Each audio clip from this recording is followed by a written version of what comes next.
Hi, welcome to Mission Control Houston. Joining us now here in the International Space Station Flight Control Room, the dock is in. Today we have NASA Flight Surgeon Steve Gilmore. Welcome, Steve, and thank you for coming. Thank you for having me. It's a pleasure to be here. Great. Well, so we always hear about a lot of things that the astronauts are doing, medical experiments and all these kind of things, taking their own blood and this kind of stuff. We're going to get into some of that, but first I want to talk a little about you. Okay. So first tell me, how did you make your way here?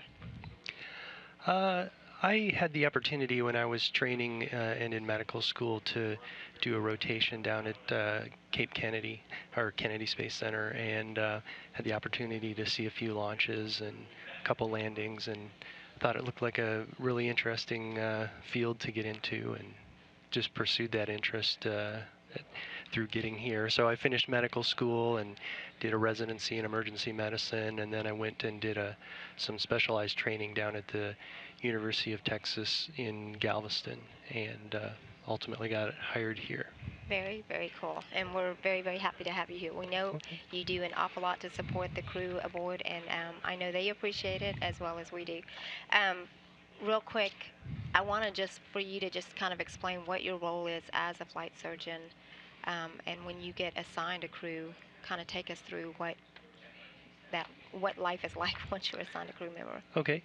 Um, well, essentially, there's three phases of a mission, and so we typically get paired up with crews in the pre-flight phase, and the primary activities that we're doing there in the pre-flight phase is we will be involved in the medical exams that the crews do.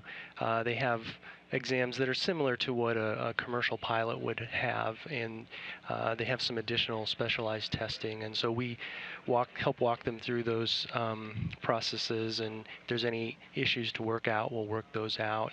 And then our other primary responsibility in that time frame is to take that information that we get and take them to our medical boards, which certify crew members as medically cleared for flight. And then the other activities that we're doing in the pre-flight time frame are we're involved with the crew in terms of their selection of the type of experiments and stuff that they're participating in, and we have a not just me, but there's a large group of folks in my division, and we put together a schedule to make sure that they can complete all the science and research activities that they're doing.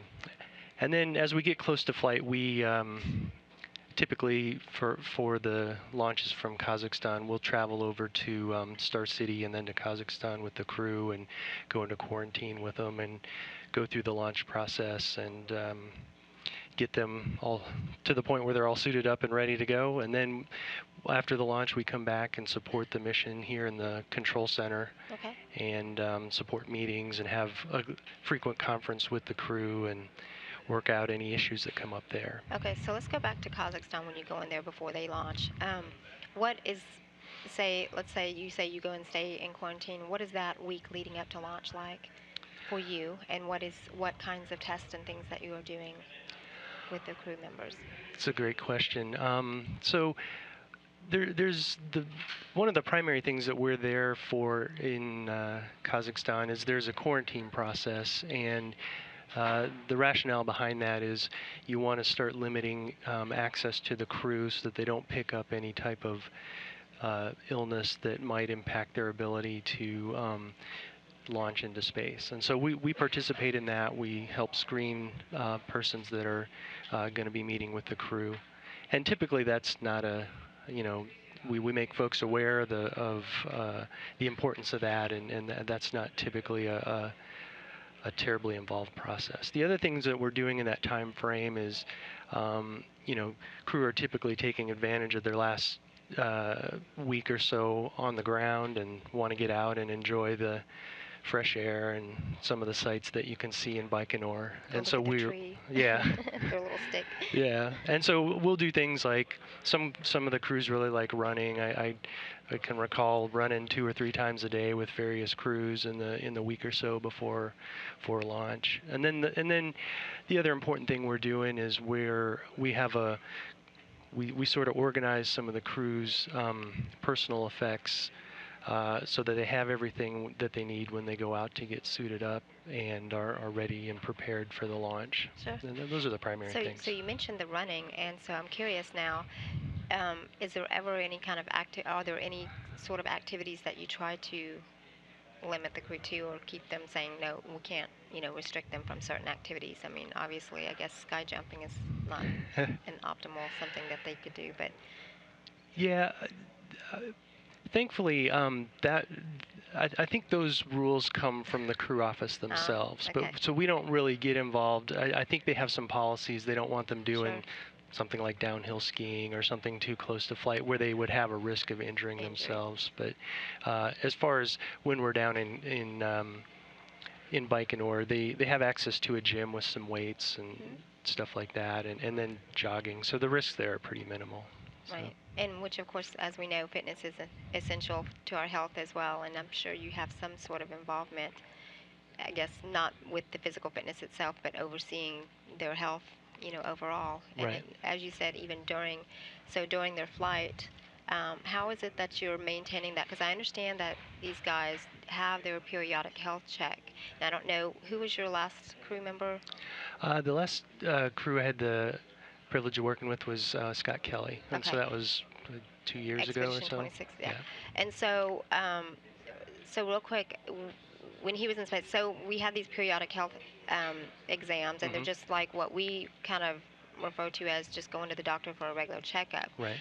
So is it the similar types of exam? I mean, the same kinds of things that we're looking at, and how is that data transferred to you so that you can review and see how the crew is actually doing? So in terms of the periodic health test itself, that happens every month or two on board, and it's a fairly basic thing. We have the crew take a set of vital signs. They'll collect their weight. Um, and then if they have anything going on, they'll talk to us about it. But most crews don't really have significant problems while they're in flight. So we do that just on a periodic basis, and then before big activities, like I know they just had a spacewalk, and we would have a medical conference with the crew, and we'd also do a assessment of their fitness level, their uh, aerobic capacity, so we can be sure that when they're going out on the spacewalk that they'll have the energy that they need to perform all the tasks that are Right. expected of them. So in addition to the exams that you have, you also, I'm aware that you have the private medical conferences. Yeah, And so I guess that's just to talk one-on-one. I know Akaba had one yesterday. yeah, And so I guess that's just a one-on-one to say, hey, how are you doing? Are there any issues or that sort of thing? And yeah. So we basically the medical conferences, they occur about every day for the first 5 days or so when crew get on board, and then after that they occur weekly. And we're just touching base with the crew on a personal level to see if they have any medical things that have come up. But more typically, we're talking about, is their exercise program working for them? What is the work pace up there? Do we need to kind of throttle back and let them get a little rest? Those type of issues. okay. So. And so you mentioned collecting weight as one of the parts of that exam. And so I know that people are going to want to know about this. When you're in microgravity, how do you collect your weight? I mean, do you get to always say, yeah, I weigh 0? That's a good question. Um, I, I, I, I knew the physics of it once upon a time, but basically the crew are sitting on a device or positioned on a device that vibrates, and you can figure out their mass and thus their weight from that. And the reason that we're interested in that is just from a high level, if you keep your body weight or mass about or close to what it was when you left, it's a good predictor of how you're going to do post-flight. And we typically see that people that maintain their body weight close to what it was before they launched do very well when they get back. And that's good insight from a medical standpoint, because I think I know that we want to be sure we can also fit back into our suits Right. and get back home as well. So that's all very good. So now I have another question, and this is going to be on the some of the things that they do. So they Mhm. check their own blood. I guess they Mhm. learn here. Are you involved in that process at all? or I mean, I understand the astronauts actually get trained to perform those kinds of things as well as the scans. So, are you involved in that process at all, or? Yeah, it's a great question. We're sort of secondarily involved here. We've got a great team of trainers here, and so we've got some nurses here that help us train the crew about how to draw some blood from themselves, and so they'll and also on other people, but they take them through a couple class process where they practice on mannequins and learn the techniques that you need to be successful with drawing blood. So, and it's something it's a task that or a skill that crew can pick up pretty quickly, and most of them do really well at it. Sure. So essentially, I mean, not only are they up there doing science and maintenance and all these other things, but they're also somewhat of a medical officer up there as well. And so this brings me to a question that we have on Twitter. Actually, I have a couple of questions on Twitter. So we Okay. had polled Twitter and the public, and they do have questions as well. Okay. So the first one is actually talking about, and you can probably hear a little bit in my voice, fall is coming to the United States, and with it, allergies. This comes from Look Up More 7. Hmm. Do you get a break from the allergies when you're on ISS? Well, the short answer to that is yes.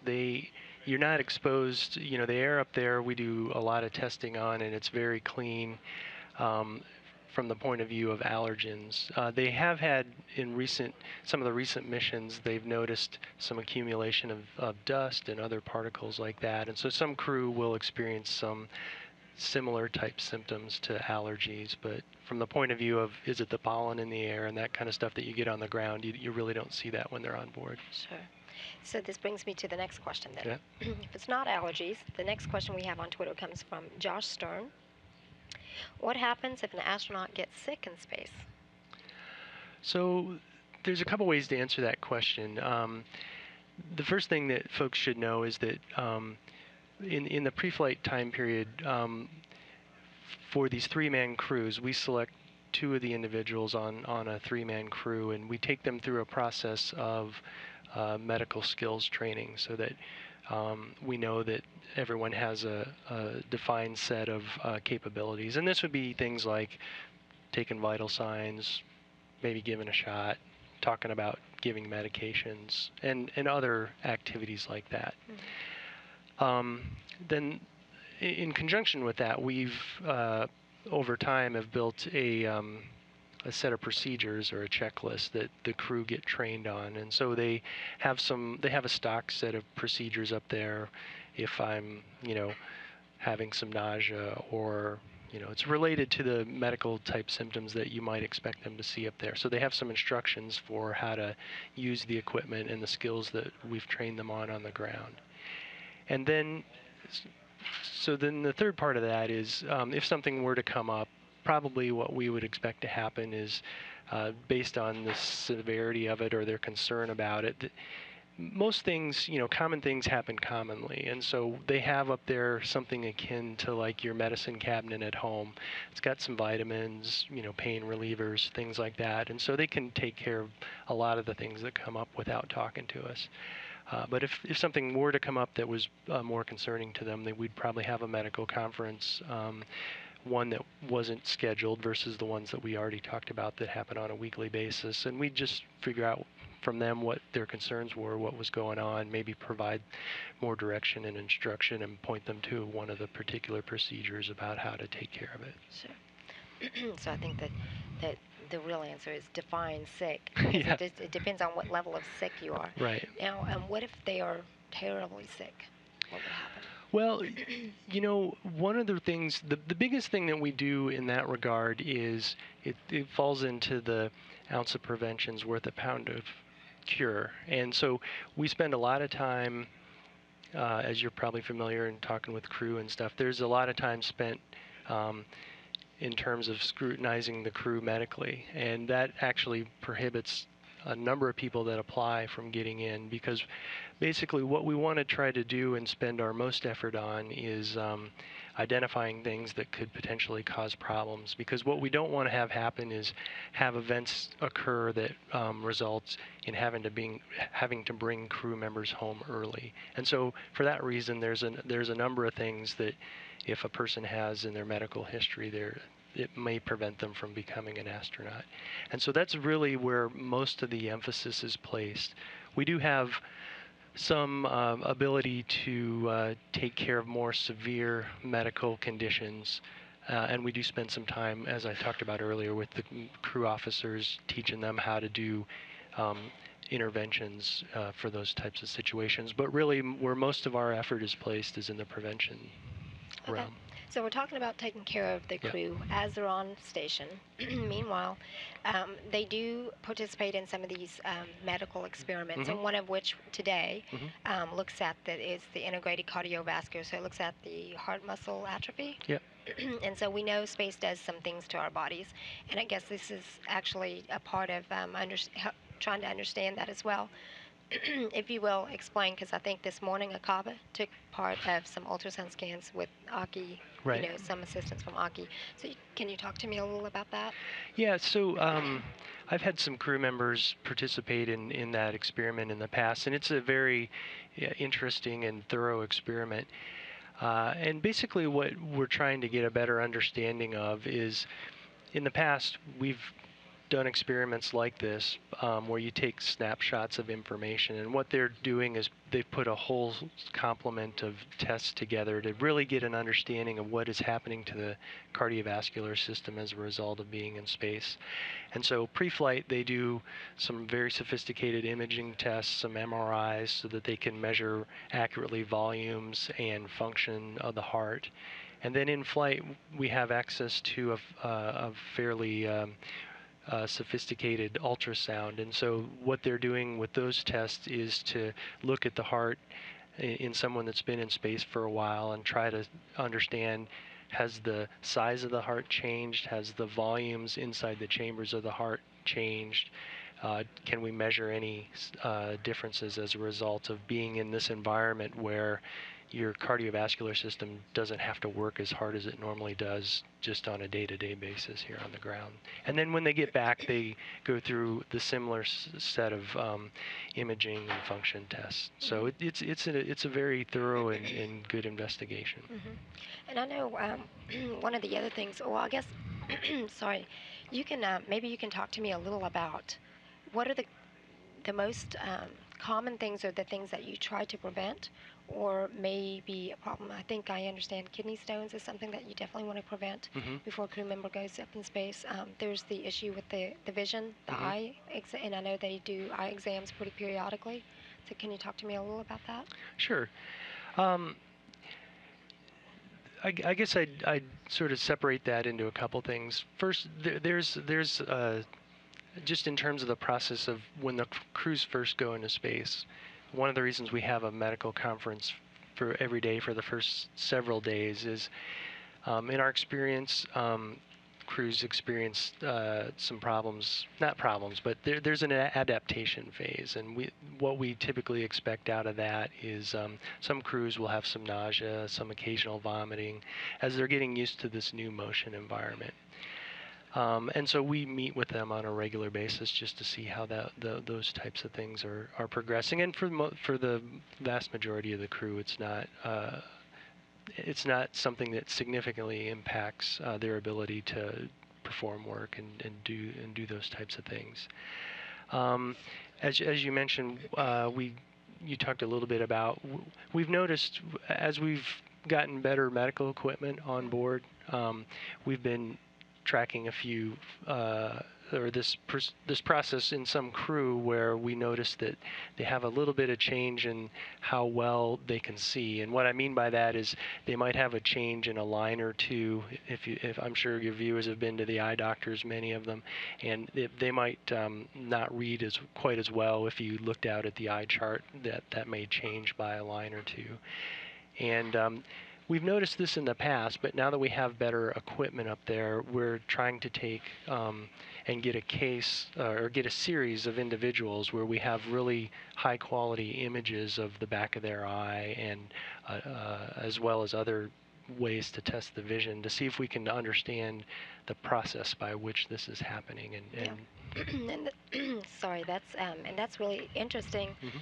Um, that while we've been in space for all this time, there's still so many things that we don't know. Right.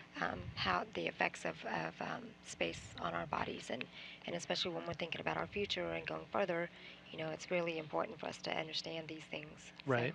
So we talked about you being the doctor pre-flight and just before they launch, Mhm. and traveling with them, and I guess staying pretty close with them throughout their until they launch.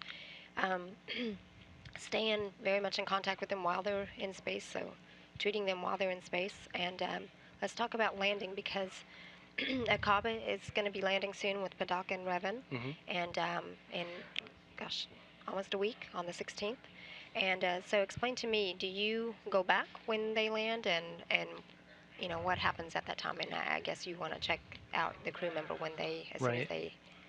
So there's a couple things that there's obviously an integrated team that goes over to support that. The crew surgeons that are working with Dr. Akaba are doing a couple of things.